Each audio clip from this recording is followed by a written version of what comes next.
Here we are in New Albany, Ohio. We actually came here for the first time ever a couple of weeks ago, and this is our second time here. We've been praying about God leading us to plant a church somewhere, and we knew that God wanted us to do it, but we didn't know where. And then we actually drove here and started driving around and looking at the buildings, and we met some people and got out of our car and really believe that this is a place that God is leading us to come. This is where it's all going to begin. Something brand new, something exciting. Check out that cornfield. See it? It's kind of crazy because you come to a place you've never been before and God immediately starts giving you vision for the place. Who knows what's going to end up there? That may be where we put our church. You think about in 20 years whose lives are going to be changed. I mean, people that are in these buildings that are going to be touched for Christ, and their kids that are going to come to Christ. I know you can see it. Community barbecues. We stand here today, and who knows what God's going to do. Sand volleyball. This is a blank canvas. This is just the start, but this is a landmark day. Who knows what's going to happen. First day ever. It's going to be the bomb.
We're in a series of messages right now we're calling Make It Count. Make It Count. And today we are celebrating something huge. We're celebrating 4 years as a church. And, when you think about it, this last week was a really big week in the life of our country because we celebrated one of the greatest men, one of the greatest figures in the history of our nation, Dr. Martin Luther King. Dr. Martin Luther King was an individual who saw a problem, he saw an issue, and he said, I got to do something about it. Somebody ought to do something about it. It might as well be me.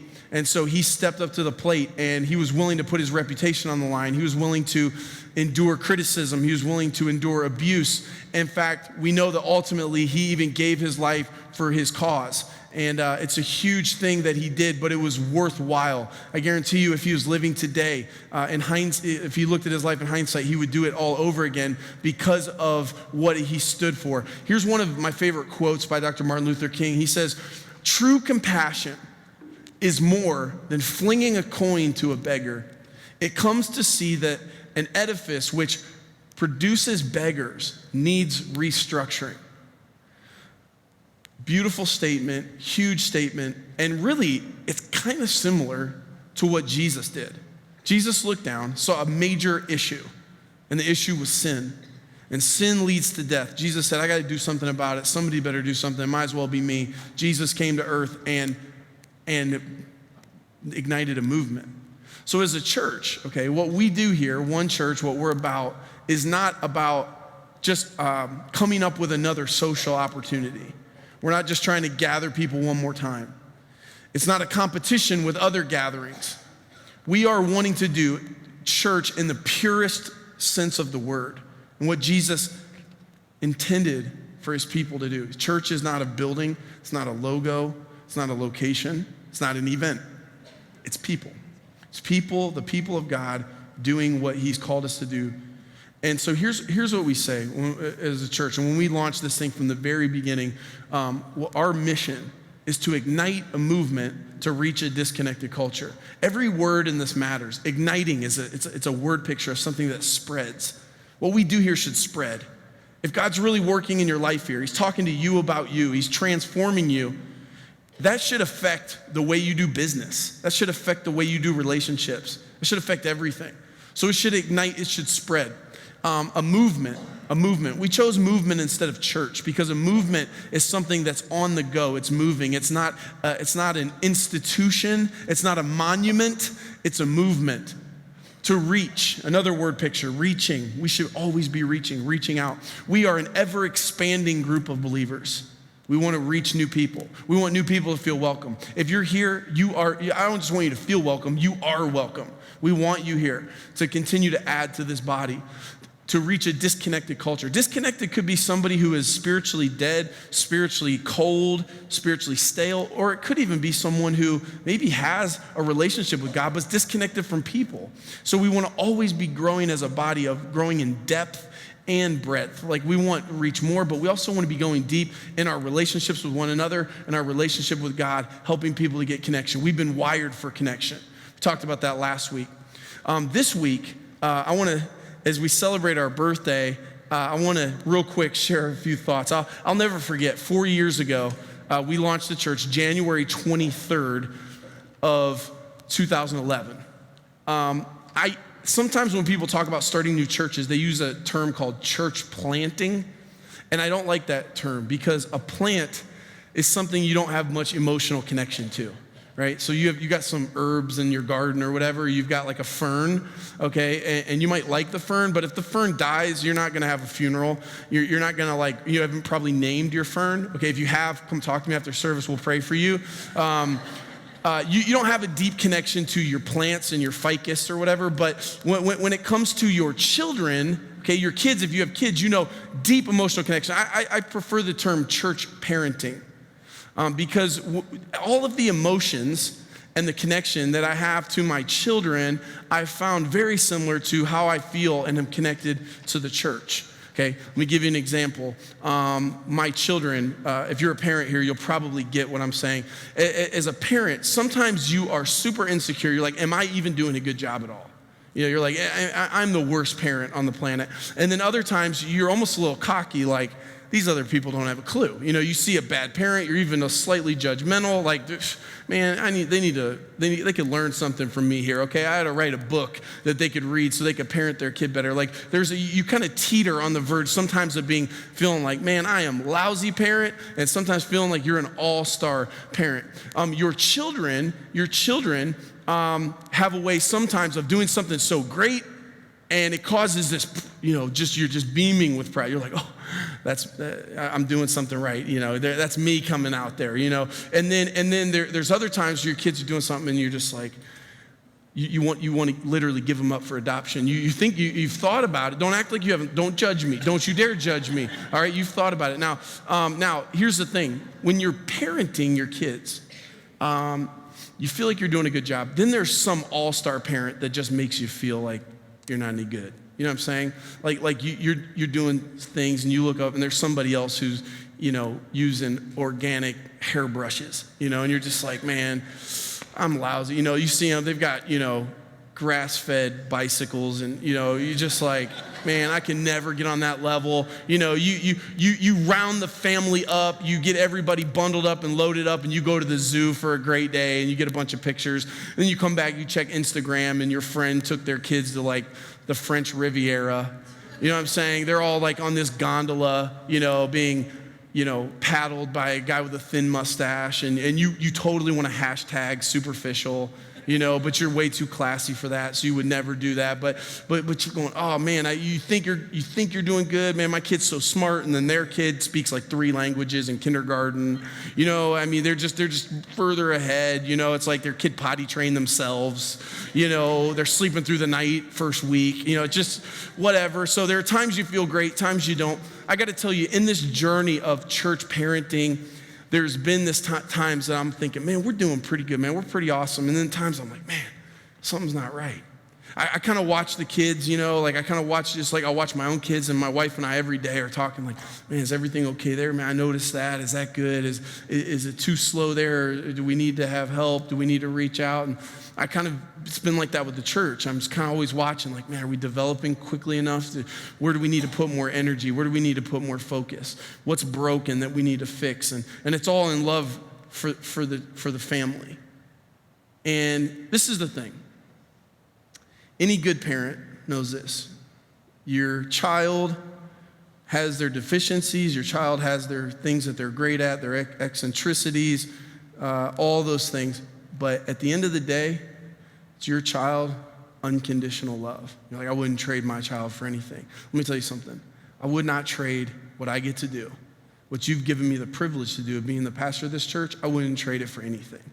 I don't want to be anywhere else with anyone else. This is exactly where I want to be. And I feel so honored to be able to be the pastor of this church. I want to thank you for giving me that privilege, for being here and being a part of it. And for some of you who have just been willing to be patient with the growing pains of terrible twos and whatever the, thrashing threes. I don't even know what it is, but that's what they do at 3. And just being patient in this process as we seek to accomplish the mission of what God has called us to do. I want to show you a couple pictures real quick, okay, of the journey we've been on. We actually launched our, what we call preview services in August of 2010, which was basically Saturday nights. We would do one service per month. We would tell people about it. And here's some pictures from that first service. Now, these chairs, we only owned one thing, which I'm going to show you in a moment. These chairs were rented, okay? We rented these chairs, and the reason we rented these particular chairs is because they were the cheapest chairs that you could rent, okay? And we were super tight on budget, so we rented these chairs, and let me tell you, these chairs look good with filters, okay? When you sat in these chairs, you sat by faith and not by sight, okay? The chair was it was like stretching to its maximum, and we literally had people say, if you have those chairs again, we're gonna bring our own chairs, make sure you let us know. So that was the first week, okay? Go ahead and keep going to pictures. This was actually our kids check-in. Holly Lee, who still works in our kids ministry, this was the first thing we bought, was kids check-in equipment. We're like, look, man, if our microphone feeds back, people will forgive us. If somebody falls through a chair, people will forgive us. If the coffee tastes bad, people will forgive us. If we lose a kid, they'll never forgive us, okay? So we bought kids check-in equipment to make sure that the family was secure, first thing. Okay, so that was that. Go ahead and go to the next one. This was in our first service. Mary Spezio, who comes every week, makes the coffee, is here every single Sunday to welcome people in. Love Mary. Was there at that first service. We see some familiar faces in there. So that was this shot right here, okay, when we first got here. Go ahead and go to the next one. This was the worship set. This was our worship team, our band. We didn't have a drum. We used this thing. We have one backup singer and somebody leading on an acoustic guitar. So this was the very first gathering that we ever had as a church. It was right in this room. So that was in August. By January, people had given generously to help us buy these chairs and a sound system and projection and screens and pencils and pens and, thumbtacks, all the things you need. Okay, so go ahead and fast forward. This was actually the day of launch. I could not sleep. I was just like, I was so excited, so pumped. And so I got up, I want to say this was like 4 a.m. or something. Jonathan Palmer and I came out and put this sign up.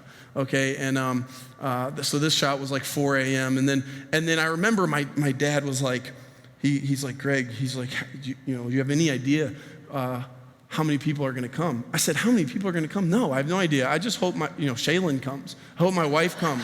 I'm like, I don't know. I have no idea. We're just by faith, man, hoping somebody shows up. I'll never forget that morning because it was super cold, freezing out. And go ahead and go to this next shot. Watching cars pull in the parking lot and people begin to come in. And I remember everybody that walked in was like, thank you.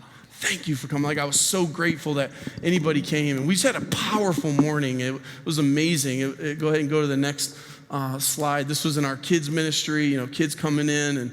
And again, there's Holly. And go ahead and go to the next one. This was Pastor Andrew doing his thing in there. And then we'll go ahead and go to the next.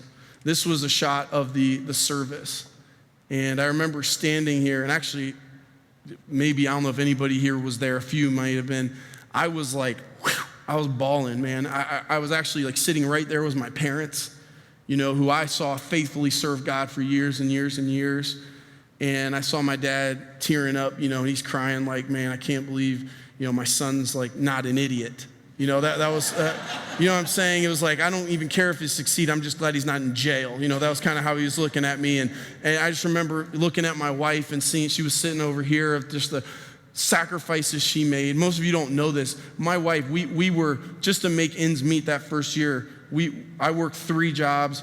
we were renting my wife to kids' birthday parties as Disney characters. That is not even, that's no joke. I would drive her around. She'd meet with a kid's mom to see if she looked enough like Ariel or Cinderella for the kids' party. And then we bought wigs and stuff, and she would go to the parties so we could make some extra money to pay our rent, to do what we needed to do. I'm looking at my wife going, there she is. Like, I can't believe that she did this with me and was willing to do it. And not only never complained, she was like in my corner, like, we're going to do this. You know, it's going to happen. And she picked me up when I fell down. And so I'm sitting in that moment, man, just like blown away at the goodness of God. What I felt like was we had just given birth to something amazing and powerful. And over the last 4 years, man, it's been an amazing journey of growing and changing and developing. There's been some high highs, there have been some low lows, but there have been many lives that have been changed for the glory of God. Some of you are in here and you've been a part of that. As I was praying about this day and I was thinking about it, I went back to the scripture that I preached that first morning. And as I looked at it through a different lens because we're 4 years older, we've changed, I've changed, we've all changed. And you know how it is, like if you go back and rewatch a movie you watched as a kid or something, you see it differently, you look differently. I felt the same thing as I looked through this scripture. And so I want to actually draw on that text once again, but to come at it even through the lens of 4 years of experience, kind of like what we just saw in that video. Would you turn with me in your Bibles to the book of John chapter 6. John chapter 6. This is a great story of Jesus' life. Jesus is, at this time, he is doing miracles. He's teaching on such a profound level that massive crowds are literally finding him, even though he's not trying to be found. Think about this. Think of the popularity. He can't get away. There are so many people coming. And there was no social media, there was no multimedia, there was no television or news or any way to mass send messages. It was word of mouth. But because of the authenticity of Jesus and what he was doing was legit, people found him. And this is where it picks up in John chapter 6. It's kind of reaching a very high, like a fever pitch. It says this: Jesus soon saw a huge crowd of people coming to look for him. Turning to Philip, Philip was one of Jesus' friends. He had 12 guys that he kind of lived with, did life with. They were his disciples. Disciple means learner. They were learning from him. They were living life in proximity. So Philip had a very firsthand knowledge of Jesus. He wasn't just Jesus' pupil, he was Jesus' friend. Look at this. So picture this, huge crowds coming, massive. Jesus turns to Philip and he asks him, where can we buy bread to feed all these people?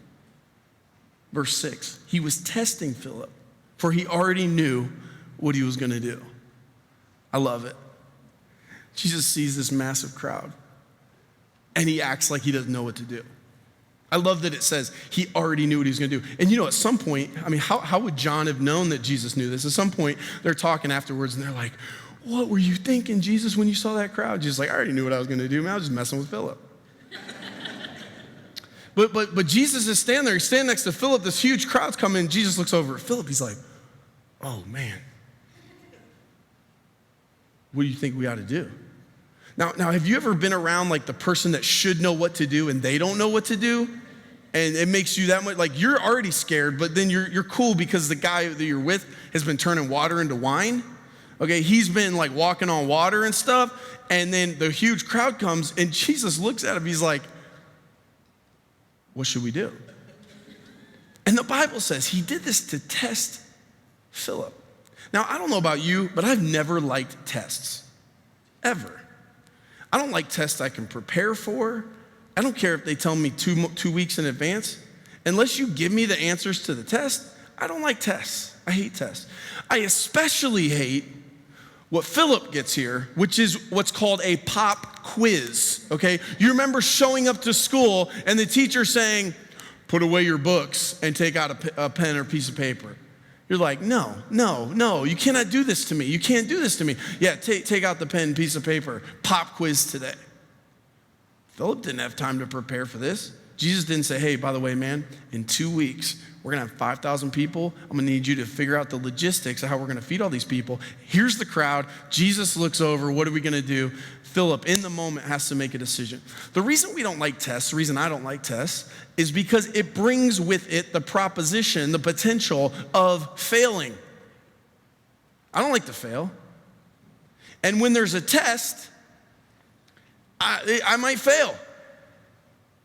But there's a lesson and there's a principle when it comes to testing. It says testing always precedes promotion. Testing always precedes promotion. I don't get to go to 3rd grade until I pass the test of 2nd grade. There's a test at the end of the year. If I don't pass it, I don't get to move on. And what we understand is, from this story, Jesus is not afraid to test. He will test. He tested Philip. He will test you. Now, you and I live in this world. We find ourselves in situations kind of like Philip did here. Like, the crowd shows up and Jesus is like, what are we going to feed these guys? And Philip's like, feed them? Why do we have to feed them? Like, don't put the problem on me, okay? They showed up. We didn't even invite them. Did you send out an invite? I didn't send out an invite. They came on their own accord. They should have thought about food themselves. Seems like you're in a situation that's like, well, how do we get here? Why is this my problem? Jesus is using the environment as a training ground and as a testing ground. Now, when it comes to the test, your attitude and your perspective in the test makes all the difference. If you coil up, you get mad. You get mad at the teacher. How are you going to do this to us? How are you going to pull this pop quiz on us? That's not fair. That wasn't a fair question. What's going on? How are you going to have these 5,000 people? Actually, it says in the Bible that it was 5,000 men. And this wasn't just a group of men. Most likely it was men, women, children. So the estimate of this crowd was about 10,000 people. Most theologians believe it was somewhere, a conservative estimate would be about 10,000 people. This week I went online because I'm like, I want to know what a group of 10,000 people looks like. So I found this picture. Check out this picture. This is a group of 10,000 people. Do you want to know what this crowd is for? This is so creepy. This is Prince William and Kate Middleton's first kiss. Are you kidding me? 10,000 people showed up to see 2 people make out. That is weird, okay? But this is the crowd. Like, you're back here, bro. You can't even see lip or anything. Like, what are you doing? This is a pretty good idea of what this day would have been like. You got Jesus right here, you know? He's right here. Philip's right here. You got this crowd. This is a logistic nightmare. Like, Jesus is about to teach. How's this guy gonna know what Jesus said? Okay, he's got no microphone, no megaphone. There's no jumbotron. You remember playing operator with your friends in 3rd grade, you know, and there's 5 of you, and literally 5 degrees of separation by the time it got to the end, you know, the message was totally messed up. It's 10,000 people from here to here. How are you gonna get this message back? How are we gonna make sure these people don't slip through the cracks, right? Like, what about this person over here that needs healing? What about this person over here that doesn't have a community to land in, has no relationships? What about this person here whose wife or husband just left them? What about this person here who just lost their job? They don't even have food to eat. And Jesus turns to Philip. Philip, what are you going to do? How are we going to feed these 10,000 people? How are you doing with your test? How are you doing with your test? You getting mad at the teacher? Getting overly frustrated? Have you put the test down like I'm not even going to fill it out? Because our attitude to the test makes a huge difference. In the book of James, James gives us a really cool, powerful way to look at tests. Look at what it says in James chapter 1, verses 2 through 4. He says, "Consider it pure joy, my brothers and sisters, whenever you face trials of many kinds, because you know that the testing of your faith produces perseverance. Let perseverance finish its work so that you may be mature and complete, not lacking anything." Hello. How many of you want to be mature and complete, not lacking anything? Me too. We just signed up for a test. Because what James is saying here is, if I'll change my perspective, and instead of getting upset about the trial, instead of getting mad, instead of going, how could you test me like this? Instead of looking at Jesus and going, this isn't my problem. If we consider it pure joy, we recognize the pattern Jesus uses to train and to develop and to promote us is a test. Testing precedes promotion. So if I believe that, and I see that pattern, and I trust God, then what I do is that when I see a test coming, I'm like, that's pure joy. I'm gonna be okay with this. I'm gonna be happy about this. I'm gonna lean into this test. I'm gonna embrace it because I know that testing is going to produce perseverance. It's going to make me mature and complete. There's no shortcut to perseverance. There's no shortcut to mature and complete, not lacking anything. It only happens through test. So embrace the test. Let's look at how Philip responds to his test. This is what Philip says. This is what I would have said. Verse 7, Philip answered him, 8 months' wages would not buy enough bread for even one to have a bite. Okay, he gets sarcastic, basically. He's saying this, of course that's not true, but he said, I could work 8 months, man. I can't even feed one of these people, man. Take your problem back. You ever have somebody throw their monkey problem on you and you're just like, whoa, no, you can have that back? That's pretty much what he does. Man, I'm tapping out. No, I can't do this. And then look what it says here. Verse 8, another of his disciples, Andrew, Simon Peter's brother, spoke up. Here's a boy with 5 small barley loaves and 2 small fish. But how far will they go among so many?